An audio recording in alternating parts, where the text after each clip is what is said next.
아비멜렉과 그와 함께 있는 모든 백성이 밤에 일어나 네 때로 나누어 세겜에 맞서 매복하였더니 에베스의 아들 가알이 나와서 성읍 문 입구에 설 때에 아비멜렉과 그와 함께 있는 백성이 매복하였던 곳에서 일어난지라. 가알이 그 백성을 보고 스불에게 이르되, 보라, 백성이 산 꼭대기에서부터 내려오는도다. 내가 산 그림자를 사람으로 보았느니라. 보라, 백성이 밭 가운데를 따라 내려오고 또 한때는 무오느님 상수리나무 길을 따라 오는도다. 네가 전에 말하기를 아비멜렉이 누구이기에 우리가 그를 섬기려 하던 그 입이 이제 어디 있느냐? 이들이 내가 업신여기던 그 백성이 아니냐? 청하노니 이제 나가서 그들과 싸우라.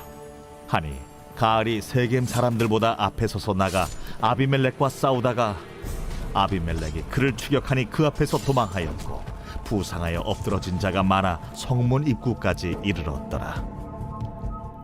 아비멜렉은 하루마에 거주하고 스불은 가알과 그의 형제들을 쫓아내어 세겜에 거주하지 못하게 하더니 이튿날 백성이 밭으로 나오매 사람들이 그것을 아비멜렉에게 알리니라.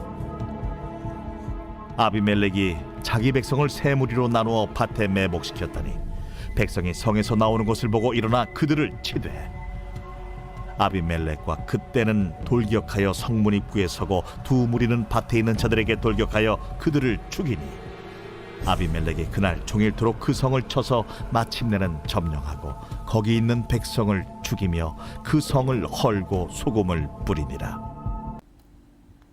샬롬, 여러분 반갑습니다. 오늘도 큐티로 여는 기막힌 하루입니다. 이 시간 우리에게 허락하신 본문은 사사기 9장 34절부터 45절 말씀이고요. 제목은 멸망한 세겜성입니다. 사사기 9장은요, 짧은 스릴러 영화 한 편을 보는 것 같은 장면들이 곳곳에서 소개가 되고 있습니다.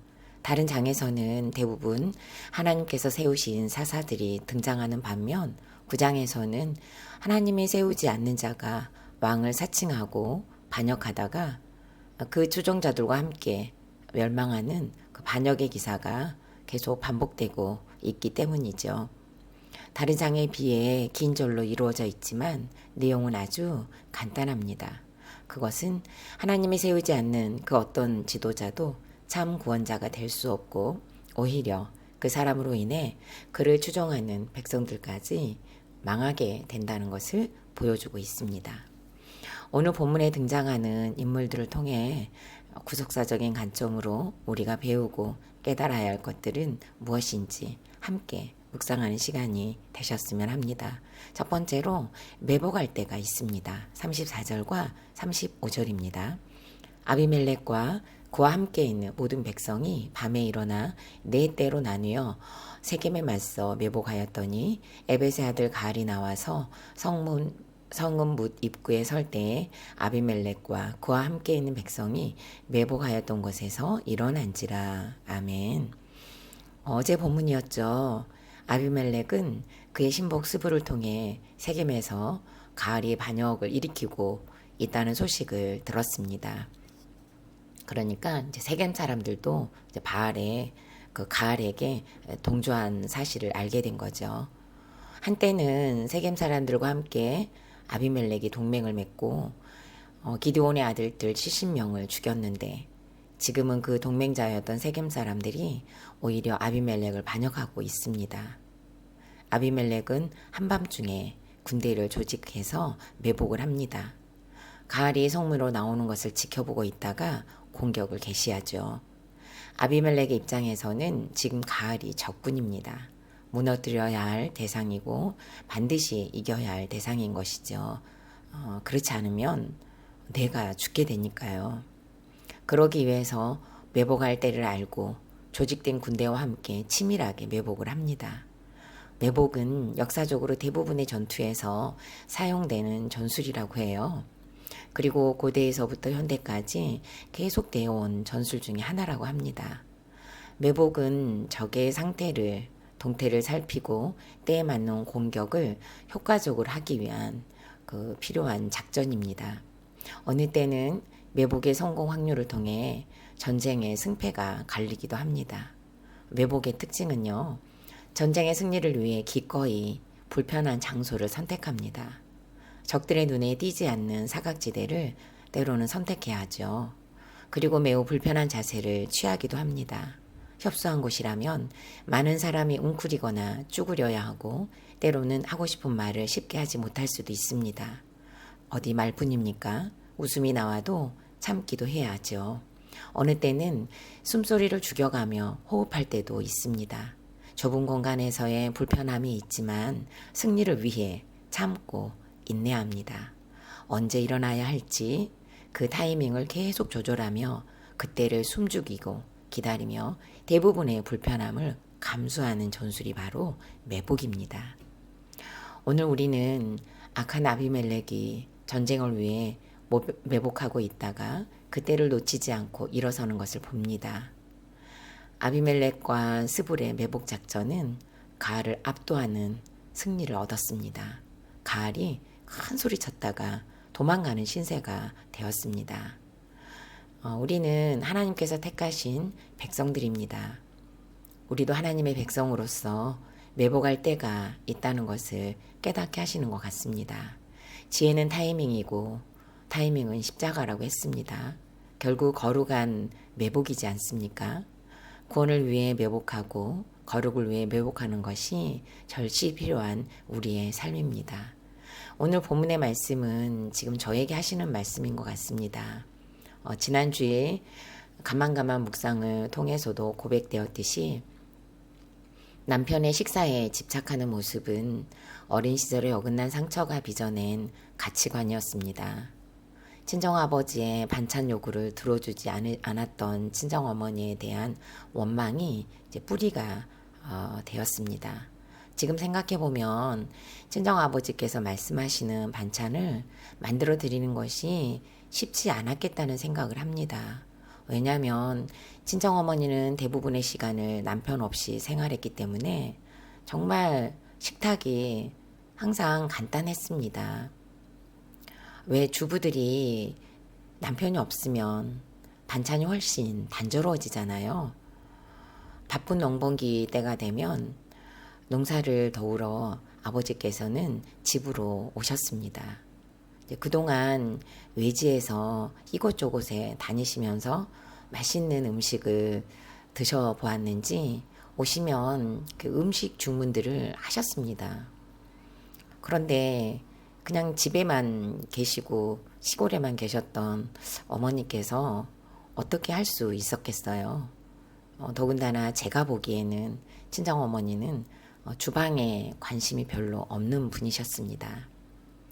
반찬 때문에 정말 많은 다툼과 고성이 오고 가고 어느 때는 식재료가 마당과 텃밭에 던져지는 일들이 생겼습니다. 결혼해서는 나는 친정어머니처럼 살지 않겠다고 했던 어긋난 가치관은 남편의 식사에 집착하는 것으로 나타났습니다. 그러다 보니 건강한 매복이 될 수 없었던 것 같아요. 차려줘도 반응이 없는 남편에게 생색이 올라왔습니다.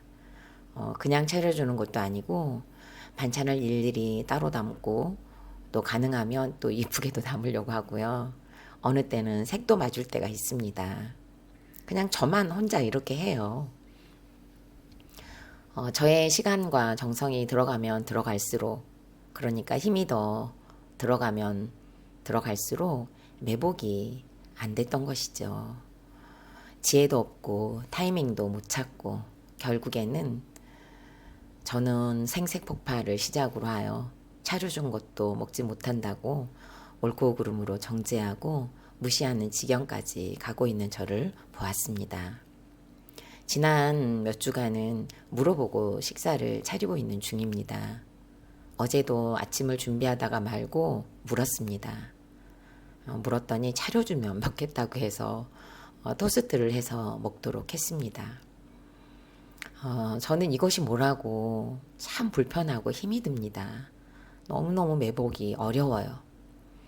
이렇게 남편의 식사에 집착을 하다 보니 남편이 최소한으로 가지고 있어야 할 독립심, 그러니까 가끔 제가 없을 때라도 스스로 끼니를 해결할 수 있는 힘을 기르지 못하게 하는 것이 되었다는 것으로 그게 정말 이게 인정이 되더라고요. 그러다 보니 결국 남편의 영역을 빼앗고 있었다는 것으로도 해석이 되었습니다. 또한 이런 저의 집착 때문일까요? 그냥 제가 보기에는, 그리고 제가 느끼기에는 식탁을 준비하는 것에 대한 고마움보다는 요구하지 않아도 항상 식탁에 차려져 있었기 때문에 그것이 너무 당연하다고 생각하는 것 같습니다. 지금이라도 독립심을 가진 부부가 되어 건강한 노후를 준비하기 위해서라도 묻는 것으로 매복하려고 합니다. 질문합니다. 내가 매복하면서 인내하고 기다려야 할 사람이 있습니까? 구원을 위해 나는 어떤 매복을 해야 합니까? 익숙하지 않고 불편해도 내가 있어야 할 자리는 어디입니까?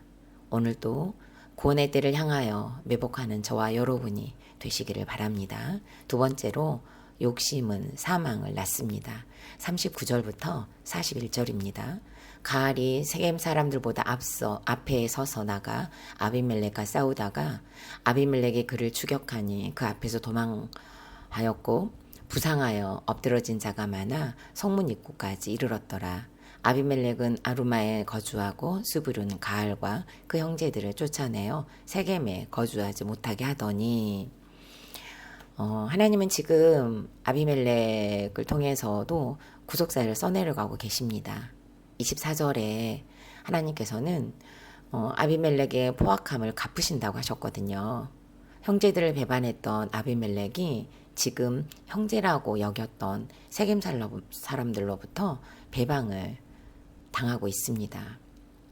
지금 본문에서는 아직 아비멜렉의 배반의 최후가 드러나고 있지는 않습니다. 그러나 아비멜렉의 배반을 통해 욕심 많고 허세가 가득한 가알이 드러나고 있습니다.